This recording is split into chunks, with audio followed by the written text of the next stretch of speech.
Hey, this is Joel Duff. Welcome back to my channel. Have you ever been shown a picture of depressions in rocks and been told that these are preserved footprints of dinosaurs? Or maybe lines of dark minerals on a lighter background rock and told that these are fossils of ancient fish? But how do you know that this is true? Were you there to see that dinosaur step in that mud? And were you there to see that fish alive and then watch it change from a fish into inorganic minerals, which we see today? Young Earth creationists question the great antiquity of the Earth. Kenham loves to question inferences about the past using evidence from the present by asking the question, were you there? The implication is that if you weren't around as an eyewitness and there weren't any other eyewitnesses there as well, then you either can't know what happened in the past, or at least you have the right to be deeply skeptical of any historical fact if it isn't recorded in the scriptures. Well, today we're here to ask the question of Kenham. How does he know when he looks at things that look like footprints that they were in fact footprints made by dinosaurs? Was he there? Let's ask that question and more coming up.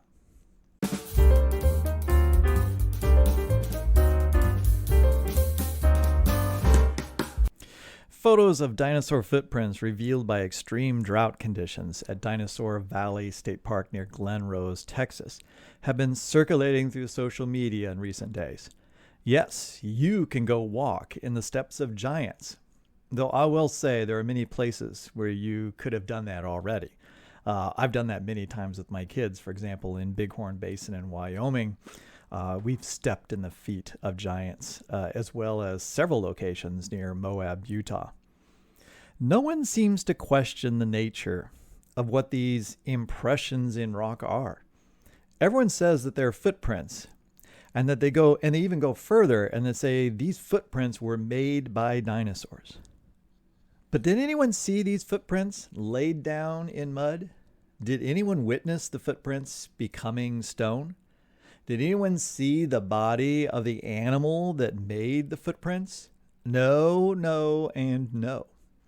Young Earth creationists who insist that the world is only 6,000 years old, and that the many observations from the present that reject that view are the products of unreliable so-called historical science, like to talk as if there's two kinds of science. This thing called historical science, which is, in their minds, speculation based on extrapolations from the present into the past, and what they like to term operational or observational science. If they don't like a claim about the Earth, the Earth's history, they immediately say it's the product of historical science rather than real science, which is in the present and which is able to test things and do repeatable experiments. It's a very easy, they've trained their audience when they hear the word historical science to mean unreliable science or just outright false science. But is this description as sharp as creation popularizers wish their audience to believe? I was reminded of how young Earth creationists are no less prone to accepting on face value the conclusions of historical science, many times without realizing it. A few years back, I had the opportunity to hear Tommy Mitchell speak at a local Answers in Genesis conference. Parenthetically, I try to go to as many YEC live talks as possible, not because I expect really to hear anything brand new that I haven't heard before, but it's because I like to see the reactions of the audience and hear their comments afterward, hear them talk about their responses. Are they convinced? What do they take away from the talk? And sometimes I find that they often take away ideas and things they think the speaker said that the speaker might not even have said. In other words, they're adding their own misconceptions to that talk. Well, in this case, Tommy Mitchell, who was a longtime employee of Answers in Genesis and worked very closely with Kenham, but tragically died last year from COVID-19, is talking about dinosaurs predominantly in a talk that's very popular and still sold at the Answers in Genesis website today. One of these talks that I heard at a conference that I went to in 2016 was entitled Jurassic Prank, a Dinosaur Tale, Tale. Answers in Genesis still sells this video, and it's a very popular, I'll call it stump speech, which is given hundreds of times at Answers in Genesis conferences. In it, Mitchell presents the young Earth case, that dinosaurs lived with man as recently as just a few thousand years ago. The prank, of course, is that scientists have been telling us that dinosaurs died out millions of years before man existed. There's a whole bunch of lessons to be learned from this talk. Many, many misconceptions that Tommy Mitchell had about dinosaurs. But I'm going to focus here on a seemingly simple and often overlooked observation that both Tommy Mitchell makes, Ken Ham makes, and other young Earth popularizers consistently make, that is often overlooked in terms of its significance. And I'm going to put a link to this particular talk, which is found on YouTube, in my video description, so you can see how he says, and presents what I'm going to be commenting on here. If you forward to about the 15-minute mark, you will hear Tommy Mitchell talk about how we know things in the present. And he states that we can know little to nothing about the past, other than, of course, what the Bible informs us as an eyewitness of past historical events. The example he puts up on the screen is a picture of a fish, and here you have a screenshot of it. And this picture is something that most of the audience is going to recognize as a fossil fish, right? I think most people in the audience, if just asked, what do you think that is? They're going to say, well, that looks like a fish and it's in rock, so it's a fossil fish.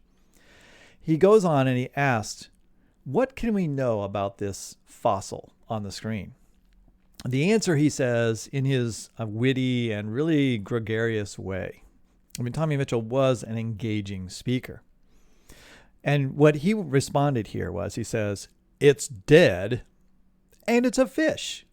Like, those are things we can know about this particular fossil. He then goes on and claims that, but this is the extent to what we can know about this fish. It's a fish and it's no longer alive. Everything else is just imagination. He's going to claim that we dig up fossils in the present and we can't really know much about their past, such as the age of the fossil, what color the organism was, what they ate, how they behaved. I'd say to most of the lay audience with no scientific background, this all sounds very reasonable. Whoa, let's stop for a moment. Let's just back up a little bit, and I want to ask you what might sound like a really simple question. How does Tommy Mitchell know that the image on the screen and the picture you see before you is a fish? He made statements about these impressions on this rock, as if his claims about the true nature of these impressions was an unassailable fact. He says, this is a fish and it's dead. Right? He says it very, very clearly. He says it as if this is not a subject to interpretation at all. It's a fact. He introduces this part of the talk by making the claim that what we know about this thing is that it's a dead fish. But I ask you, did he see the fish when it was alive? Yes, this is a variation of Ken Ham's favorite phrase, were you there? I'm reversing it on Tommy Mitchell and ultimately on Ken Ham. The implication being, if you weren't there, then how can you know what happened? How can you know for fact that that's what it is? Did he see it die? Did he see it become fossilized? Did the fossil come with a label saying that it was a fish? Did it even come with a label saying that it's a fossil? These are popular phrases and popular things to say at Young Earth Creationist conferences about fossils. The answer is, well, no to all these questions. So how can he be absolutely confident that this is in fact a fossil, and secondly, that it's the remains of a dead fish. Now, I'm not suggesting he's wrong. In fact, I'm quite sure that this is a fossil, and it represents the remains of what was once a living fish. But Mitchell's own definition of historical science precludes his high degree of confidence that this is a fish without first accepting that we can actually know things about our past, and that we can know about our past because of our observations from the present world. Answers in Genesis and Ken Ham in particular consistently talk about historical science as being unreliable and only operational and observable science, or observational science, which they claim is the real science. They say that this is what we observe in the present, what we can measure in the here and now, and that's the only thing that we can trust. So how is it that Tommy Mitchell can talk about historical something from history and be so incredibly confident?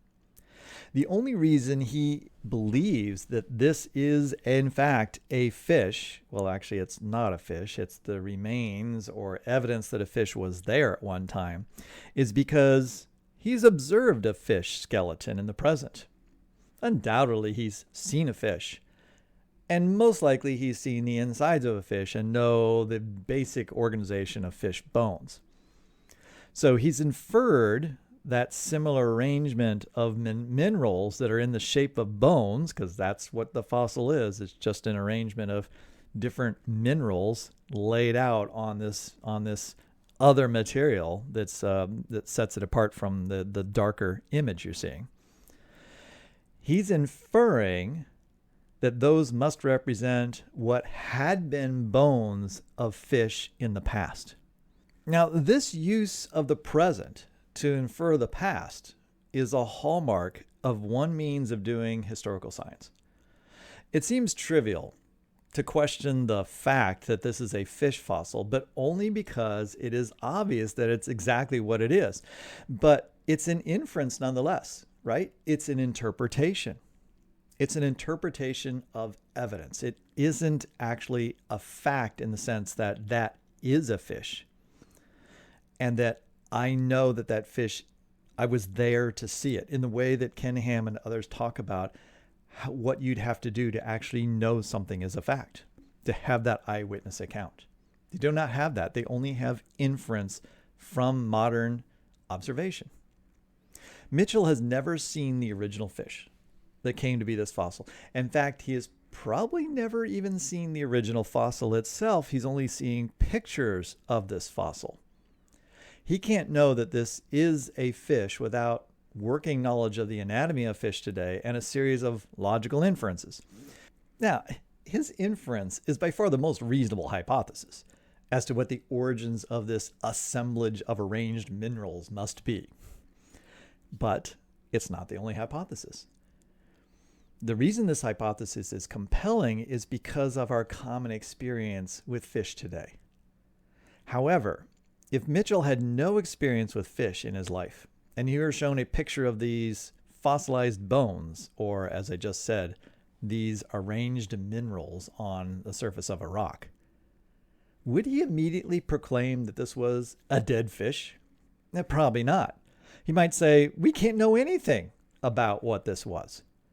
But if he studied the world around him and then discovered the characteristics of animals we call fish, suddenly he would realize that we can know something about these dark impressions on a rock, and he can make reasonable inferences about why these dark impressions exist, even if they don't represent the actual same molecules of the fish from the past, that they've been changed into something different in the present. And he would learn about that by understanding the process of fossilization through studies of things in the present and inferring that these things happen in the past. Knowing something about fish today, wouldn't it sound silly if I were to argue that this fossil is not actually a fossil at all? What if I were to argue that these are really just random collections of various minerals on the rock that resemble the bones of a fish? These mineral pieces were just swept together in a flood and just happen to be arranged such that they appear similar to a fish. You would say that, although not impossible, my hypothesis is so unlikely that this isn't really a plausible explanation for the origin of what we see today, and thus you would probably reject my hypothesis. And you would say that the other hypothesis is more likely, but it isn't necessarily a fact at this point. Now, here's the rub. There are scientists today who study Earth's history and study all the fossils and lots of other forms of evidence and say that the age of the Earth, the age being more than 6,000 years, is as obvious as this fossil that appears to be a fish. In addition, scientists who study Earth's history find the arguments for a young Earth, such as how the fossils came to be arranged as they are in the fossil record, to be as silly and ridiculous as my hypothesis that this fossil only looks like a fish and just happens to be an arranged collection of minerals in such a way that it appears to be a fish. Why is Mitchell so sure that the fossil he shows was a fish, but we can't know anything else about that particular fish? As I pointed out, he only knows that it's a fish because he's familiar with the evidence that would allow him to infer that this is a fish. Mitchell thinks we can't infer anything else about the fish because that would be doing historical science. But he isn't familiar with the evidence. And ironically, he is using historical science to get him to the point of what he thinks he knows. Right? He's using the methods of historical science to even feel confident in what he thinks he knows about these fossils. Just like he probably believes that the pictures I showed earlier actually are footprints of that dinosaurs made and have been preserved for us. So think about this. Think about someone who's very knowledgeable about oxygen isotopes. That's not going to be the average person, and that's not going to be Tommy Mitchell necessarily. But when they look at oxygen isotopes in various fossils, they might be just as confident in their conclusions about the environmental conditions that that particular fossil lived in at the time, and so therefore saying something about the environmental conditions. And they might be just as confident as Tommy Mitchell is that this fish is a fish. If the fossil is found in, say, volcanic ash, we can infer how long ago that ash layer was formed by observing the ratio of radionuclides in the ash layer, and thus determine the age of the fish as surely as we can determine the age of bones found in, say, cement if we have evidence that the cement was poured in 1967. Even though no one here today actually observed that body being thrown in the cement. I think we can know a lot more than just that this was a fish and that it's dead. We might even be able to know what kind of fish it was. We can know what kind of environment it might have been in. And we can expand that to understand something about how that fish was preserved. Now, nothing I've said is particularly novel, and I've even written about it before, multiple times on my blog, specifically talking about dinosaur bones, and things like the question of how do we know dinosaurs had, T-Rex had tiny little short arms? Like, how do you know that? The point is that often the truth is obvious to us if we can quickly infer from our common knowledge of present-day animals what must have been an animal in the past. We think we're doing observational science, and we quickly accept these things to be true.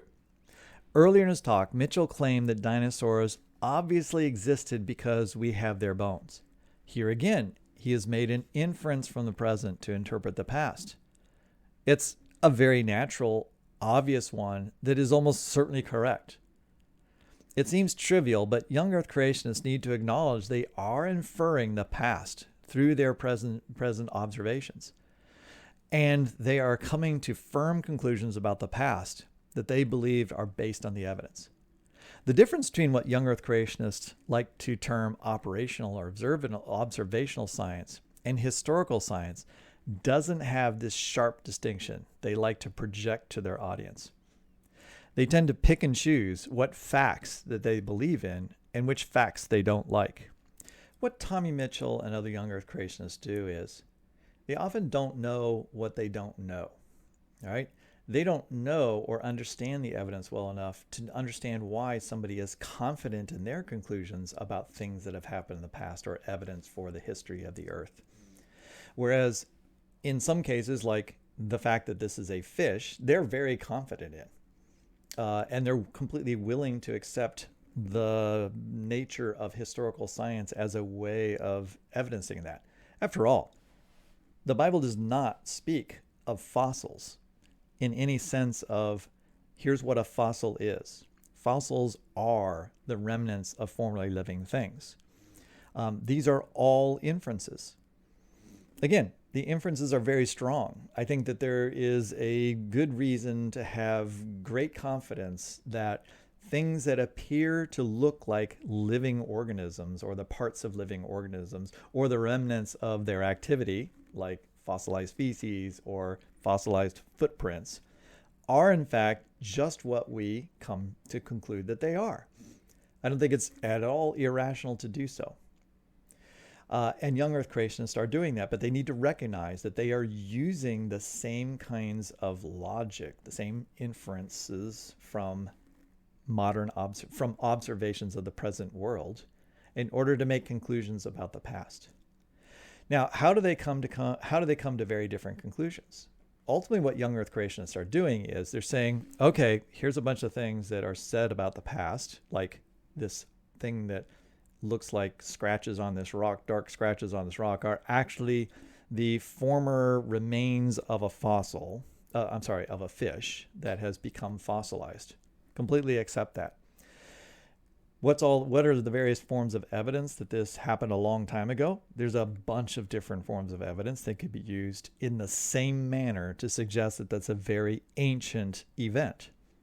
They reject that portion or that inference, that logical conclusion from the evidence. And they do so because they say, we have another piece of evidence that trumps that particular evidence, right? Or that particular interpretation. And that trumping evidence would be the scriptures, because that has the true history of Earth in it.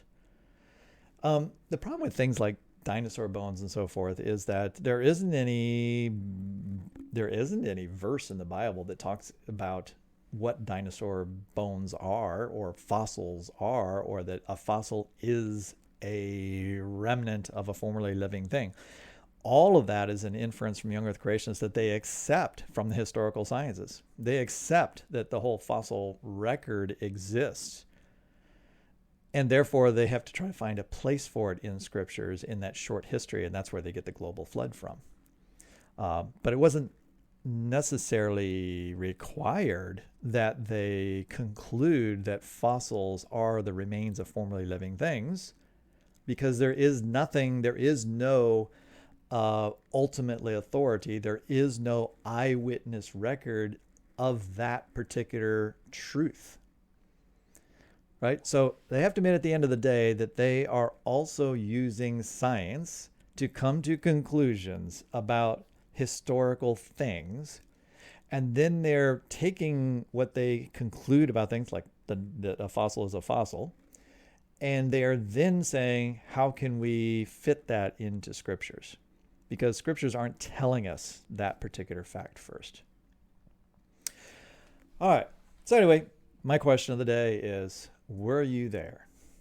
And how do you choose the items that you're going to believe? How do you choose the conclusions of historical science, methods of historical science? How do you choose what you believe and what you're not going to believe? In Tommy Mitchell and others' lectures, they make it sound like this is just so obvious. These are facts. These are wishful thinking. Real scientists who study and use these methods and collect data would never find the line between these two things to be as distinct as made out in the young earth creationist world. All right, I'm rambling now, so I'm going to stop. That's our lesson from the day. Think about the past. Think about just common, ordinary things that you believe to be true, and ask the question, how do you really know that those things are true? What is it based upon? And in this case, It's based on scientific evidence. That's the ultimate truth of why people accept fossils for what they are. All right, that's it. Wrapping up. I'm Joel Duff. Thanks for listening.